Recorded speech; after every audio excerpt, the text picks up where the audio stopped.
Bismillahirrahmanirrahim, and welcome to session 150 of the Harborne Islamic Study Circle, HISC. So it's a very special session, not just because it's big round number, 150, but also, alhamdulillah, it's in the last 10 days of Ramadan, and the family are here with me. So really, really special, alhamdulillah. So just like the old days. Quickly, what we did in the last two sessions, and prior to that, the previous 10 or 11 was the Treaty of Hudaibiyah, where the Prophet ﷺ set out for Hudaibiyah in order that he isolates the tribes of Khabr from the Quraysh and the Bedouins of the Najd. So he set out peacefully for pilgrimage.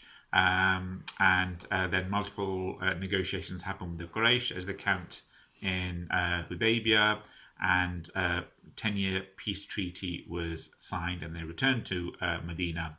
And then we talked last couple of sessions about the benefits of the treaty, which include the political and dawah benefits, that now we have a legitimate Islamic state that the Muslims had established in Medina, that was taken on its own merit. Qurayshi propaganda against Muslims had been neutralized, and the Quraysh were now seen as the aggressive, antagonistic and war-hungry party. The Muslims could now turn their attention to Jewish plottings of Khabr, and the Quraysh were forced to treat the Muslims as an equal partner. Quraysh had indirectly relinquished their claim for religious superiority and religious leadership over the Arabs, but importantly, the Muslims now had an unprecedented sense of peace and security in which to do dawah and spread Islam. The Treaty of Hudaybiyah directly led to the conquest of Makkah, in as far as the Quraysh had violated terms of the treaty, which allowed the Prophet ﷺ to conquer Makkah in a peaceful manner. Some of the other benefits are that the Sahabi who were with the Prophet ﷺ in Baytul Ridwan were given a really high status by Allah subhanahu wa ta'ala. He was pleased with them. And some of the other benefits that we talked about last week is the importance of putting your trust in the qadr of Allah, because Allah is the best of all planners. And the steadfastness of the Muslims in sticking to Islam, doing things that they don't like, went against their instincts, went against their better judgment, but because it's from Islam, they had to stick to it. So there's a really important lesson for us. There are things out there that we may not like, but because this is what Islam mandates us to do, we have to do them. And another important thing that we talked about is the Prophet ﷺ, he ignored shura on this occasion. So before, in the Battle of Badr, in the Battle of Uhud, and in the Ifk against Aisha, he would consult with the Sahabi. He'd do shura, consultation. But here, when negotiating with the Quraysh, he was not undertaking shura. So this shows that what he was doing was following divine revelation. So he was not, as some people now claim, compromising Islam in order to please the Quraysh. He was actually following the divine will of Allah. So we can't use Hudaybiyah as an excuse to compromise Islam. And we can't say we can, because the Prophet ﷺ compromised, we're allowed to compromise. That is not a correct analogy, which some Muslims, unfortunately, use today. So also we looked at some of the Sahabi, how they would seek the blessings from the Prophet ﷺ in, his wudu, the drips of water that came off him from his spit and his hair. And it's okay to do that, but a better way to seek the blessings of Allah is to be trustworthy and truthful. We also talked about how the Prophet ﷺ was an optimist. He was a forever optimist, and he embodied this concept of positive thinking, and we're allowed to have positive thinking and be optimistic and relate events to Allah so long as they're good. So we're not allowed to have negative or superstitious bad omens in Islam. That is prohibited. Islam came to get rid of those, but in terms of positive thinking and ascribing events in a positive way to Allah, those things are allowed.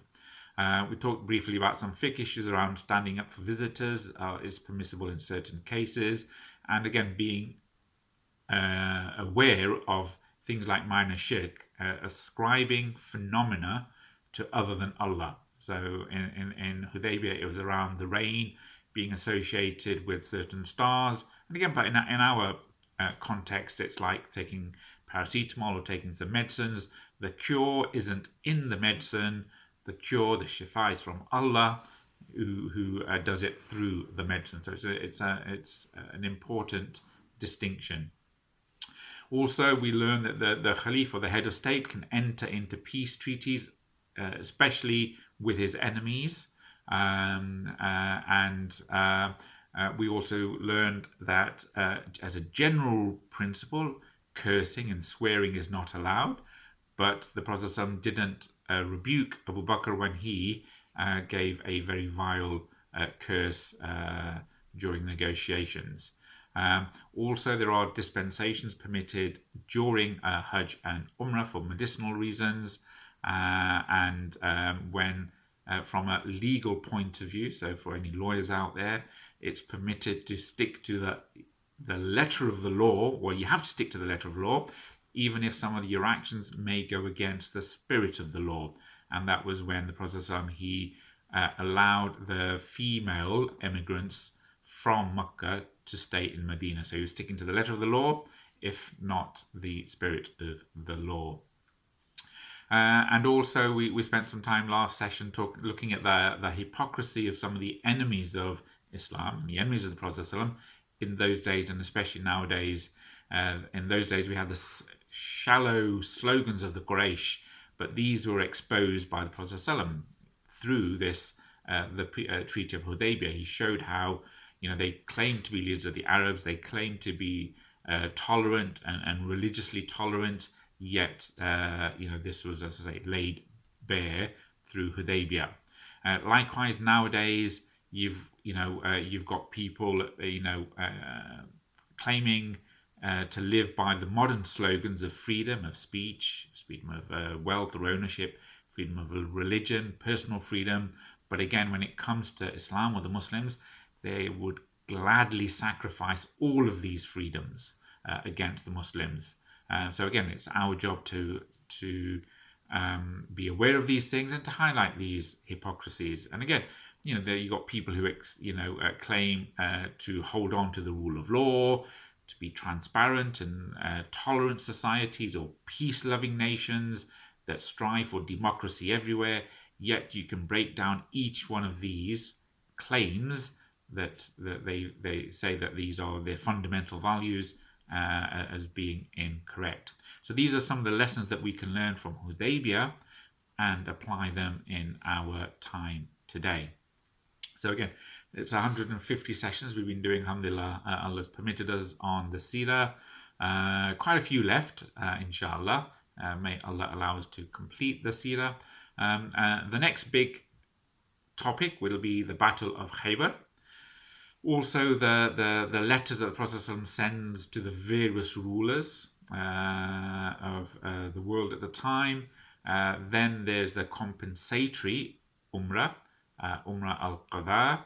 There's the Battle of Mu'tah. Then there's the conquest of Makkah. Then shortly after that, the Battle of Hunayn and the battle to take Taif. There's the Battle of Tabuk. And then there's the year of delegations. Then the farewell Hajj, and then we enter into the death of the Prophet ﷺ. So we're sort of at quite a pivotal point post Hudaybiyah, where literally the world of the Muslims gets transformed within a year or two following the Treaty of Hudaybiyah, and we've gone over that on a number of occasions.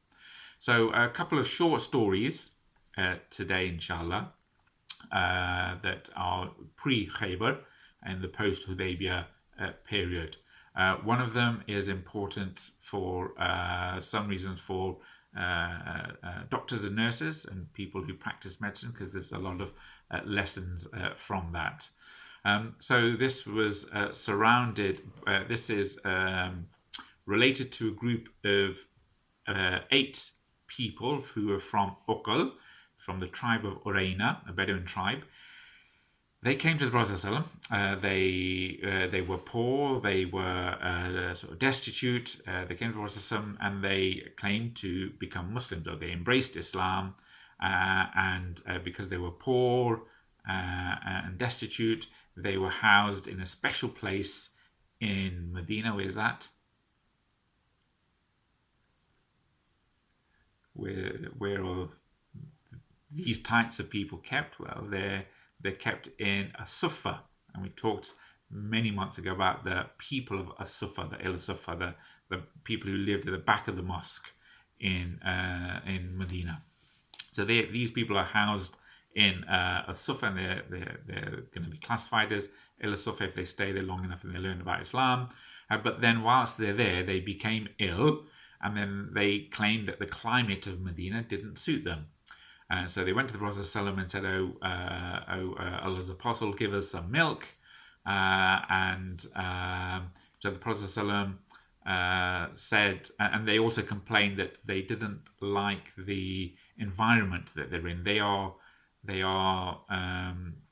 not city folk, is what they said. We be farming folk. We prefer the great outdoors, and we don't like to be inside the mosque. We don't like to be inside sort of the city like that.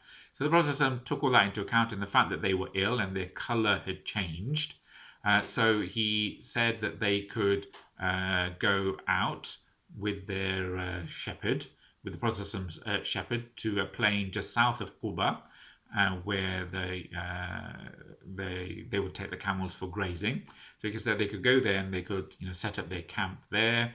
And then he ordered them to drink the milk and the urine of the camels as medicine.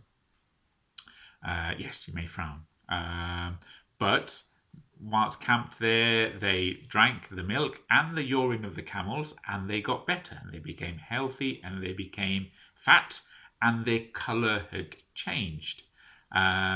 So when they became healthy and better, they did a dastardly deed. They killed the shepherd that was there with them, the Prophet ﷺ's shepherd. They cut off his hands and his legs, and they poked some thorny spikes into the tongue and the eyes of the shepherd, and they ran away with the camels. And so for all of the kindness that had been showed to these 8 people, this is how they repaid the kindness, by doing something so abhorrent. So these 8 people had run off. So then the news came to the Prophet ﷺ, and then he sent 20 people in hot pursuit of these robbers from Uraynah.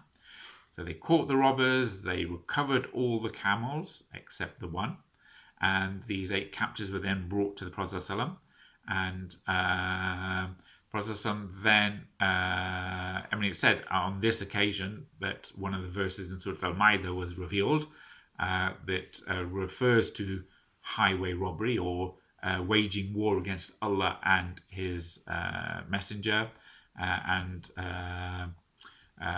Allah says in the Quran, Surah Al-Ma'idah in translation, those people that committed theft and murder and fought against Allah and His Apostle. And then it goes into what is the punishment for them. So these 8 people, their punishment was very severe. And it is the severest punishment you will ever come across in Islam that the Prophet ﷺ has ever done. So he had their eyes branded by hot nails. Okay. One thing before that is, when news first reached the Prophet ﷺ that they'd committed this thing, he made a dua that, oh Allah, make their path difficult and narrow, and prevent them from escaping, essentially. And so they were caught and brought back. So the Prophet ﷺ, he had their eyes branded by hot iron nails. He cut their alternate legs and arms, and he didn't cauterize the wound. Okay, and cauterizing is basically when you sever the arm or you place some hot iron or something to stop the bleeding. So then, and he ordered that these 8 people be taken and left in Al-Harra, which is some of the volcanic tracts outside Medina, and they would ask for water, but none would be given them, and they were left on the stony ground until they died. So particularly harsh punishment. And the scholars have said about this, one of the scholars, Muhammad ibn Abi Bakr, said these 8 men were killed according to the law of equality and reciprocity in Islam, because obviously they'd done this to the shepherd, so this was a fitting punishment for them, although severe. These people, you have to remember, they murdered the shepherd, they stole the camels, they became non-Muslims, they disbelieved, and they became murtad. So there's the punishment of riddah. They fought against the Prophet. This is armed robbery. And they branded the eyes of the shepherd. So for all of these reasons, that was their punishment, and it was appropriate. But we don't find this punishment happening again in Islam, although some scholars say it was abrogated after that. Some say, it's still valid for similar things. So the other fiqh aspect of that, which is actually quite important for us, is that many of the scholars derive specifically from this lesson, these people of Uraynah, that it is permissible, because they drank the urine of the camel, it's permissible to have urine as medicine, or you can extrapolate a wider premise from this instance, where, as a general principle, for medicinal reasons or care, things which are haram become permissible because of inference from here. So because generally speaking, the urine of camels is not permitted, but the Prophet said to these people, he instructed them to take it as medicine. So you can extrapolate that generally, for medicinal reasons, things which are haram can become permissible if there's no other way out. So a lot of scholars then use this incident to justify doing things which ordinarily in the Sharia would not be permitted, but if they're done for medicinal reasons, we're allowed to do. So again, and again, you might cringe, but things like heparin, which are used as a blood thinning agent, that is sourced from from the urine of cows, not cows, of horses, I think, originally. So there may be some science behind it. But again, so the other sort of applicable fiqh is that, as I say, generally for medicinal reasons, and again, it needs to be for medicinal reasons, you can have things which are generally prohibited. Then the other important story, and it's a controversial story, is that of the story of magic on the Prophet ﷺ. And we've talked about this before in the study circle, and it's said that this happened in this time just before Khabr, and I'll sort of use one of the accounts that are in the books of Seerah, and this particular account is compiled by Martin Lings in his biography. So, and it said that in the same weeks following the return of the pilgrims, there was an attack on the Prophet's life by a means which had not been used prior to this. In every generation of the Jews in Arabia, there could be found one or two who were adept in the science of magic. And one of these Jews was still living in Medina, and his name was Labid. And he was an expert sorcerer, and his daughters were also part of his entourage, who knew some of the subtle art and knowledge around sorcery. So Labid was bribed to put a spell on the Prophet ﷺ, and for this he needed some combings of hair of the Prophet ﷺ. And then one of his daughters contrived to procure the hair of the Prophet ﷺ, either directly or through someone else, and then he tied 11 knots in the hair, and his daughters then breathed some incantations on each knot. Then he attached it to a sprig from a male date palm, which had on it the outer sheath of the pollen, and then he threw it in a deep well. And then the spell could only be undone by the untying of the knots. So that's the story. And it's said in this narration that the Prophet ﷺ then knew something was wrong. His memory began to fail him, and he began to imagine that he'd done things which he hadn't done, and then he became weak. And then when offered food, he couldn't bring himself to eat it. So he made dua to Allah to cure him. And in his sleep, two people were sitting at his head and his feet, and he heard one of them inform the other of what was the cause of his illness, and they named the well. And then when he woke up, Jibreel came to him, confirming the dream apparently, and gave him the last two surahs of the Quran, which contain sort of 5 verses and the other 6. Prophet ﷺ then dispatched Ali to that well, telling him to recite these 2 surahs, and then each verse, as he's reciting, one of the knots would be untied, and then the Prophet ﷺ then became well and gained full strength.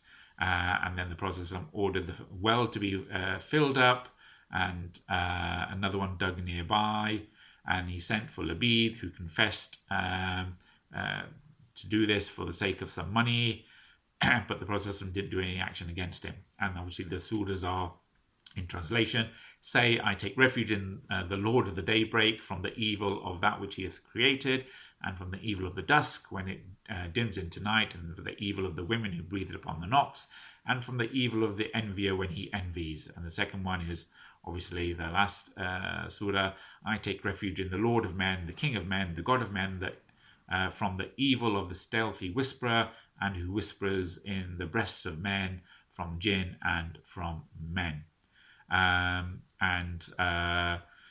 So in commenting on this, and I've said this before, I don't think this story is valid. I think it's a fabricated story for various reasons. Some others say that these 2 verses, which are obviously Meccan surahs, were not revealed here, but they were revealed in Mecca, but he was told to recite them here. As I say, these are obviously Meccan surahs, these 2 short surahs. But the other sort of technical reason for rejecting this story, and it's a well-known story, and again, certainly in the Indian subcontinent, we come across this story quite a lot, and there's a lot of credibility given to these so-called stories. But from a fiqh perspective, it would be dangerous to believe these 2 stories. But just to sort of unpicking that in a sort of more sensible way, these 2 stories, these stories, they come from 2 different narrations, which are, and again we've talked about this in the study circle before, Khabr ahad, singular narrations. These are not mutawatir, they're singular narrations of the Prophet ﷺ. And essentially what these stories are saying is that the Prophet ﷺ was affected by magic, and we have to reject the stories because this would contradict the fact that the Prophet ﷺ is infallible when it comes to issues of the deen. And also the other part of this story is that it says that the Prophet ﷺ could be influenced by shaitan in an evil way, right? And again, if you accept that the Prophet ﷺ could be influenced by magic or by the shaitan, then it brings into doubt a lot of Islam, obviously. And if it happened on this occasion, when else could it have happened?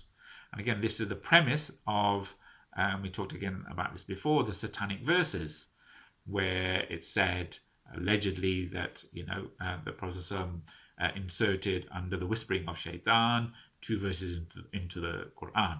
Again, we reject that story. But again, if you believe that he could be under the influence of magic, then if it happened on this occasion, when else could it have happened? Okay, so so technically, this is a speculative matter. This is a doubtful matter, a dhanni matter. It contradicts something which is definitive in Islam, qati, right? And if it, and so if you've got a speculative or a doubtful thing that contradicts a definite thing in fiqh perspectives, in usul al-fiqh, you have to reject the doubtful thing and accept the definitive thing. So you need to reject the dhanni narration. These two narrations are doubtful. So we should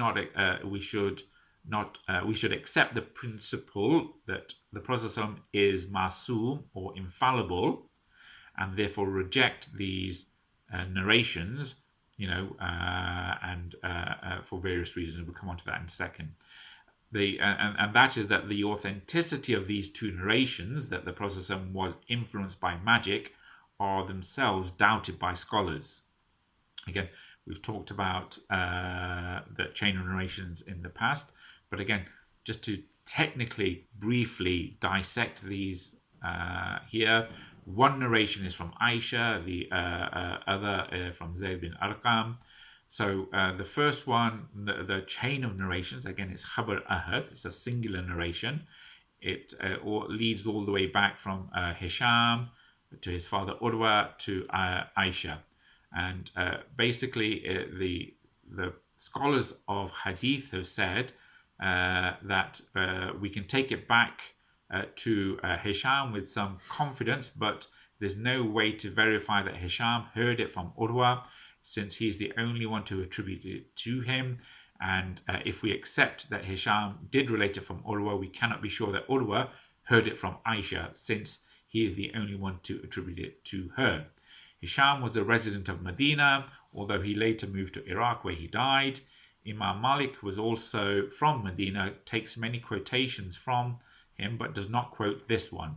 One explanation is the fact that when he was residing in Medina in the early part of his life, Hisham didn't know this story, or he didn't give it any credibility. It is reported by scholars that Hisham became very feeble-minded in his later years. Thus, Uqayli says he mentally degenerated in the latter part of his life, and it may be that Hisham heard this story from unreliable narrators in his early years, and later in his feeble-mindedness attributed them to Urwa. This would explain why no other narrators transmit this story from Urwa or from Aisha. That's one explanation to reject that hadith. The second hadith, the second chain from Abu Muawiyah to Al-Amash, to Yazid bin Hayyan, to Zayd bin Arqam. These chains are even more problematic as those from Aisha. They are found in only 2 of the 9 collections of hadith, Nasa'i and Ahmed, and they allow us to take the hadith back to some confidence to Abu Muawiyah, who died in 195 after Hijri.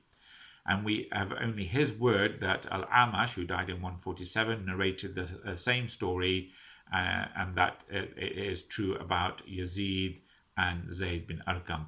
So there's a lot of doubt both about the authenticity of these hadith, but also the actual what they talk about goes against something which is definite and firm in Islam.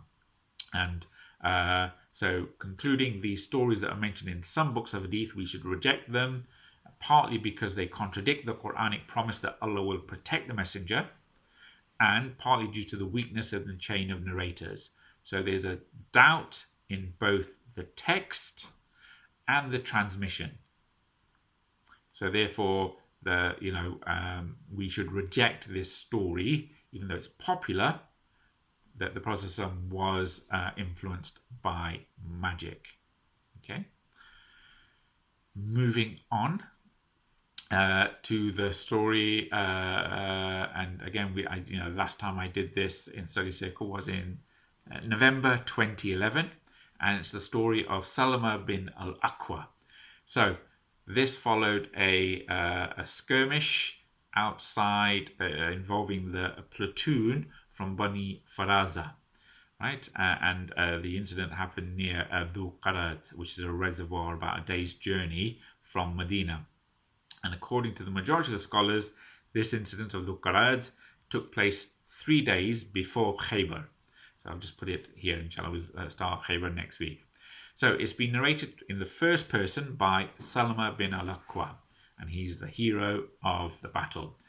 So the messenger of Allah subhanahu wa ta'ala sent his hireling Rabba with his camels to a nearby pasture, and they took along, and then Salamah says, I took along Talha, and that's Talha bin Ubaidullah. I took along Talha's horse, and I went there for the same purpose, to graze the horse alongside the camels. So when the day dawned, Abdur Rahman Al-Fazari made a raid, right, with a small platoon, and drove away all the camels, captured all the camels, and killed the man who was looking after them. So Salamah tells Rabba to ride the horse and take it to Talha and inform him to and the messenger of Allah what's happened, that these polytheists have come and they've stolen the camels. Then Salamah, he stood up on the hillock, and he turned his face towards Medina. He's recounting and said, I stood on the hillock and I turned my face to Medina and I shouted 3 times, Wasubaha, Wasubaha, Wasubaha. And that's the call that people make when they want people to gather round, right? It's like the town crier call. Wasubaha is basically gather round. And this is the same thing that the Prophet ﷺ said when he first publicly preached in Makkah, is that he stood on the mountaintop and he said, Wasubaha, Wasubaha, right? Which is, gather round, big announcement. So Salamah bin Al-Akwa, he's saying, Wasubaha, come to our help. And he says, and he told people what had happened. So then he says, after that, I set out in pursuit of the raiders on foot. And I was shooting them with arrows and chanting a self-eulogy verse, so something that he made up on the spot, and it rhymes in Arabic. I'm not going to say it in Arabic, but in translation, it's, I am the son of Al-Akwa. Today is the day of defeat for men, or today the wicked will perish. So then he says, by Allah, I continued shouting at them, and he's saying this, I am the son of Al-Akwa. Today the wicked will perish, and he's chasing these men. So these men are on their horses, and they're running off.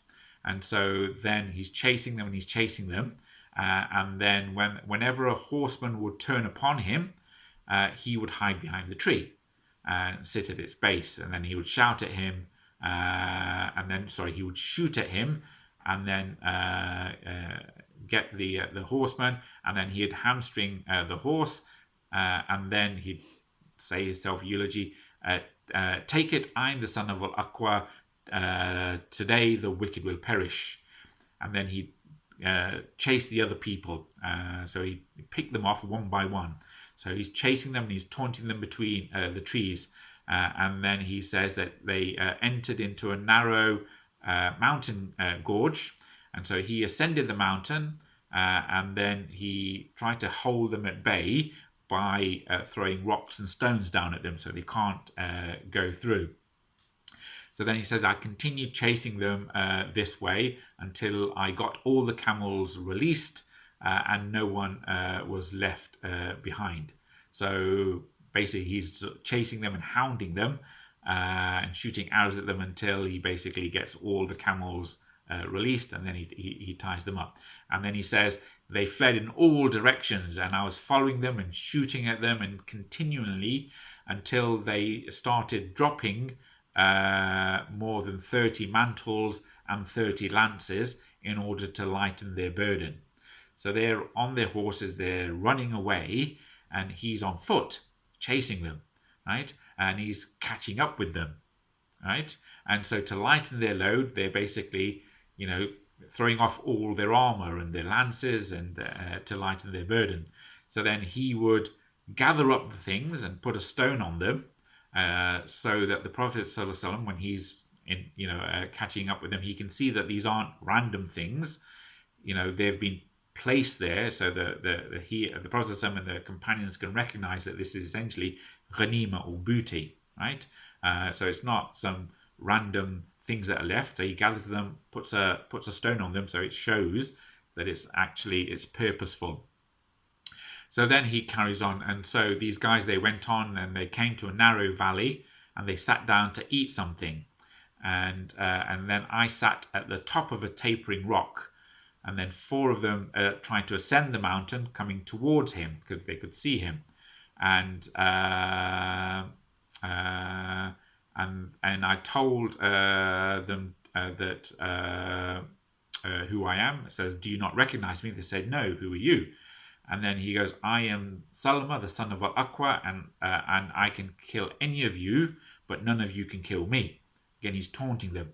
And then they're saying, "Are you the same Salamah from this morning?" And he goes, "Verily, I am the same." Right? And so they sort of freak out. Then one of them says, "There's only one of him. There's 4 of you. Why don't you rush him?" So they try to rush him, but then he shoots these arrows at him, and so they rush off down. So then they try to run off, and so Salamah said, "Look, I didn't move from my place until I saw the horsemen of the Messenger of Allah, who came riding through the trees, and the foremost of the horsemen was Akram, and behind him was Abu Qatadah al-Ansari." And then he was followed by Al-Miqdad bin Al-Aswad. And so Akram, he caught up with Abdur Rahman Al-Fazari, the leader of the Mushrikeen, and then they started fighting each other. Akram hamstrung Abdur Rahman's horse, but Abdur Rahman managed to strike him with his lance and kill him. So Akram becomes shaheed, and then Abdur Rahman, because his horse has been injured, takes Akram's horse and rides off. And then Abu Qatadah sees this, and and we know what a brave warrior Abu Qatadah is, and we've talked about his bravery in Badr and in Uhud. Abu Qatadah is the one who chopped someone in half, with his sword during the battle. And somebody said to him, "Oh, you've got a really nice sword." And what did he say? Can I see it? No, he said, "It's not the sword, it's the hand that's attached to the sword." So Abu Qatadah, he got really riled up when he saw Akram being killed. So then they chased to Abdur Rahman, and then caught up with him, engaged in a fierce combat, and then smote him. I like that word, smote him with his lance until it was fatal. And then Abu Qatadah obviously killed Abdur Rahman. Then the polytheists that were with this little platoon, they saw that and they fled away. And then Salamah says, "I pursued them until sunset, and they reached a valley where a spring was Dhu Qurad, and then they rested there to have a drink. I, however, managed to pursue them on foot, and then I was shouting at them, and they turned out of the valley before they could even drink a drop of water." So he's running and he's saying his eulogy, and they think that they're in a place where they've escaped, and they're about to rest and drink some water, and then he's coming, hell for skelter at them, and they don't even drink, and they run off again. And so the Prophet ﷺ, along with his companions, overtook him, and I addressed the Prophet ﷺ and said, "O Messenger of Allah, let me select from our people 100 men, and I will follow these marauders, and I will finish them off." And the Prophet ﷺ, he smiled and said, "Ibn Al-Akwa, you have taken enough for now. So now you should show some magnanimity, and they will have reached their habitation of Ghatafan by now, and they'll be sort of rested over there." So he turned around, Prophet ﷺ turned around to all the people that were there, And he goes, our best horseman today is Abu Qatadah, the best knight, and our best footman, infantry, is today is Salamah. So then Salamah, he's still recounting this hadith, and he's saying that the Prophet allocated me 2 shares of the ghanima, of the booty. The share meant for the cavalry, the horsemen, the knight, and also the share for the footman. So he gets both shares. So he gets double shares and combined for him. And then as they're returning to Medina, the Prophet ﷺ made, because he's on foot, he made him sit on his own camel. So he's sitting on the camel of the Prophet ﷺ, and the camel's name is Adba. And there's a story about Adba, which inshallah we'll do next week. So he's sitting on the, prestigiously sitting on the camel of the Prophet ﷺ, with the Prophet ﷺ, and they're riding back. And then he says that as they're riding back, they reach the outskirts of Medina. And then a man from the Ansar started boasting in a joking fashion that I'm the fastest man around. I am the Usain Bolt of the people. And no one can beat me. So Salamah bin Al-Akwa asked permission of the Prophet ﷺ, can I take up his challenge? The Prophet ﷺ smiled and said, of course you can. And so they had a race, and Salamah said, I gave this man a head start, and then he's off running towards Medina. And then Salamah, bearing in mind he's been running since Fajr time, since the morning. So he then, as they're about to enter into Medina, Salamah catches up with this chap, slaps him on the back between the shoulder blades, and says, I'm the fastest, and